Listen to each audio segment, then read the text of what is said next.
Assalamu Walaikum. Hello friends, how are you? Welcome back to my another video. In this video, I am going to show you how to replace dash with blank in Excel. Let's get started. At first, you have to open your Microsoft Excel software.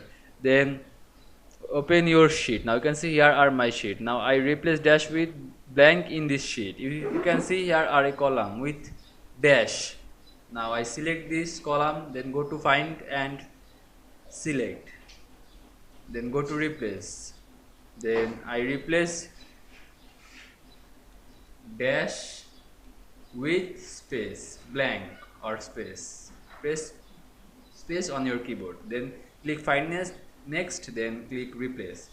Now you can see I replace dash with blank in Excel very easily. I hope you enjoyed my video. Please like, comment, share and subscribe my channel. Thanks for